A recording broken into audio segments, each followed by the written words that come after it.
This simple simulation of air molecules can be used to explain an important relationship in fluid mechanics, the relationship between pressure and velocity, or even more fundamentally, how pressure causes motion. It even explains supersonic expansion in rocket nozzles. Pressure is the result of collision forces between different molecules. If a molecule colliding with another of equal speed results in a certain force, then a molecule colliding with a slower molecule will result in a lower force. The center of mass of two molecules is a point halfway between them. When a fast molecule hits a slow one, their center of mass moves. If the center of mass keeps moving in the same direction time and again, it means the air is flowing. The two scenarios are not connected, at least not yet. What we're really after is to explain how you get from the condition of high pressure and no airflow to one where the air is flowing but at a lower pressure. In my previous video, I explained the importance of relative speed and how the momentum transfer during a collision results in molecules swapping speed. I want to introduce the concept of a speed signal. It is a consequence of speed swapping over longer distances. Unlike thermal speed, which is measured relative to the local flow speed, I measure speed signals relative to a fixed point. In one dimension, it is pretty straightforward. When a pair of molecules swap speed, it doesn't simply end there. The subsequent collisions continue to carry that speed down the line. You can picture it as a parcel of energy that is being passed from one molecule to the next. I call it a signal because it is how the energy state of molecules in one place is transmitted and able to influence molecules or surfaces elsewhere. So even in still air, these signals will travel back and forth, making sure everything stays nicely in equilibrium. Back to the earlier demonstration. This is what it looks like when comparing the speed signals between stationary air at high pressure and flowing air at lower pressure.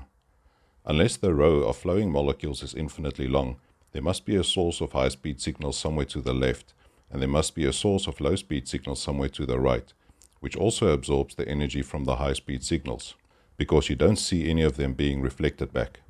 Before the air could start flowing, those two source regions must at some point have been allowed to interact for the signals to be exchanged. In other words, there has to be a pressure difference before air starts flowing.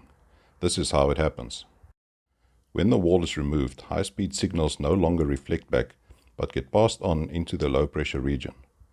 The same happens to the low-speed signals. These are the last signals to have been reflected back from the wall. 3 new regions have formed. Some high-speed signals have penetrated beyond the last returning low-speed signal, creating a region of higher density. On the opposite side, the last high-speed signal is pulling away from the invading low-speed signals, leaving a gap of low density. And in between, there is a stream of high-speed signals meeting low-speed signals going the opposite way, which you should now recognize as the pattern of steady airflow to the right. In 2 and 3 dimensions, speed signals don't travel in perfectly straight lines. I'm going to hide the slower molecules and add some trails to the fast ones. Every joint and change in direction is in fact a collision, where the speed signal is passed on from one molecule to the next. But eventually, every signal seems to disappear into thin air. That is because in 2 and 3 dimensions, some collisions are only glancing blows. A single high-speed signal can be divided among multiple molecules. The result is that the speed signal can reach out sideways, and those signals can eventually reach backwards. In this demonstration, I give a single molecule entering the square a hard kick to the right, and you can clearly see how the signal fans out and curls back around. Something else worth mentioning is the similarity between a wall and a mirror image. Signals that are simply reflected of a stationary surface is the exact same result as molecules colliding with other molecules that exactly mirror their speed. Here is a solid boundary holding back the molecules and supporting the region's pressure. If the open space is replaced with a region of equal pressure, I can remove the boundary and the two regions will support each other's pressure even though the molecules' movements are not actually symmetrical. Without a solid boundary, signals will get exchanged with adjacent regions. If the conditions are the same in both regions, then for every signal that leaves one region, a signal of similar speed will replace it from the other side. The regions are still influencing each other, but since they are exchanging identical influence, the conditions in both remain the same.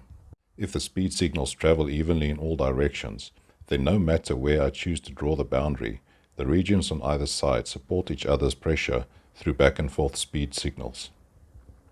But what if the regions have different pressures? Both regions here have equal density, but the one on the left has higher temperature, so the molecules are colliding harder and more often. When the boundary is removed, speed signals from both regions start invading each other's territories. High-speed signals shoot into the low-pressure territory, but that leaves a high-pressure region just behind them without returning signals. More high-speed signals arrive from further to the left, but there are fewer high-speed signals for them to collide with head-on, and this means lower overall pressure in that area. You can still vaguely make out the regions of high and low density caused by the exchange.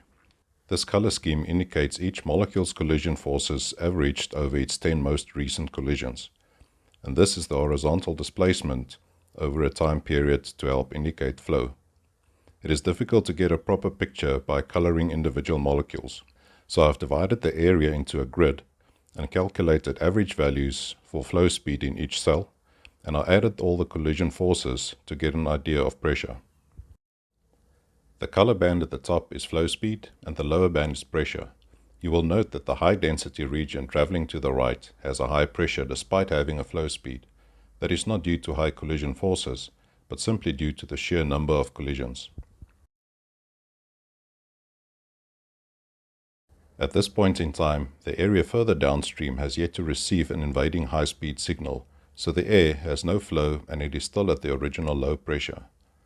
Likewise, the region further upstream has yet to experience the lack of returning signals, so it remains unaffected. These affected regions will keep growing until they cover the entire length of the tube, or until they spill into some kind of pressure source, like a large tank.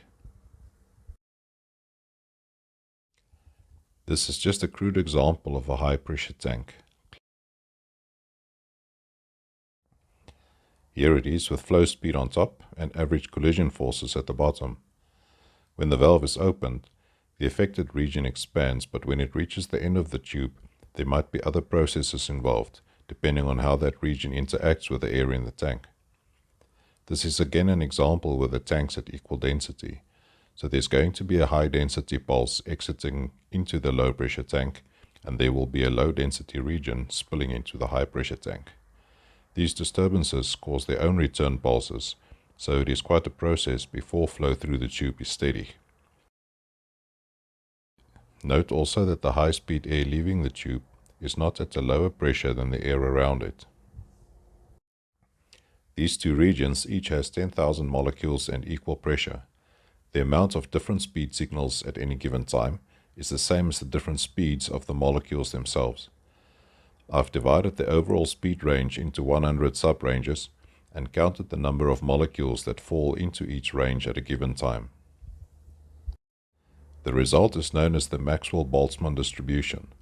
If this represents air molecules, then the speed range with the most molecules will be somewhere around 1,800 kilometers an hour. The graph in green is the distribution of collision forces. An average collision force does not necessarily involve molecules of average speed. It could be any combination of different speeds depending on the angle of impact. Same with the low forces. A low force can result from a fast molecule hitting another that is just slightly slower but traveling in the same direction. Only the high collision forces are exclusive to head-on collisions between fast molecules. If pressure is increased by raising the temperature, then the distribution shifts to the right because the molecules are faster. Alternatively, a pressure difference can also result from a difference in density, even if the temperature is the same. An extreme case is, of course, when one side of the boundary is at a complete vacuum. When I mention a high-pressure tank, you are more likely to be thinking about compressed air, in other words, high-density air. Here the flow develops differently. If the air in a closed tank is the same temperature as the air outside, it will contain the same range of speed signals as the air outside, but there will be more of each. That means that when the valve is opened, only some of the molecules at the exit will exchange signals with air from outside.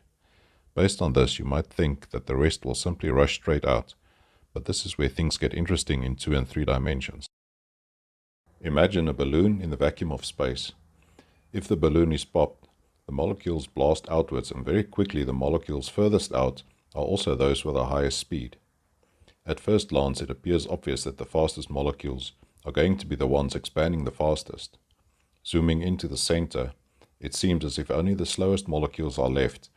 In 2 dimensions, it's a little easier to see the speed signals in action.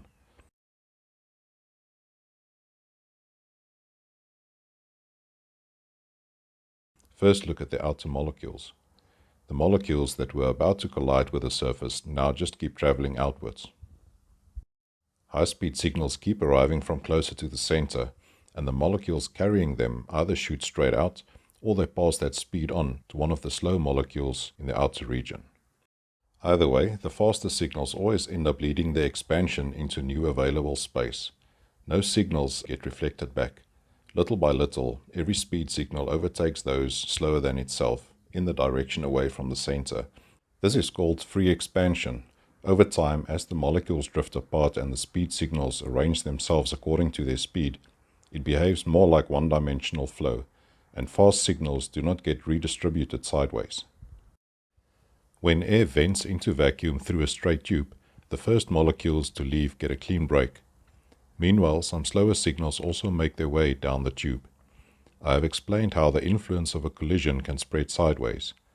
As these slower signals get overtaken by fast signals, some of those collisions end up redistributing the high-speed signals sideways and backwards. Individual molecules travel against the flow only for a few individual collisions here and there before they are swept away, but those counterflowing speed signals remain in the tube, and it restricts the speed inside the tube. This is known as choked flow. Here are only the molecules moving against the flow. You can see them even right at the exit. The amount of sideways motion at the exit is responsible for the way the molecules fan out as they leave. As long as the walls of the tube reflect those sideways signals directly back inwards, the flow will maintain the counterflowing signals.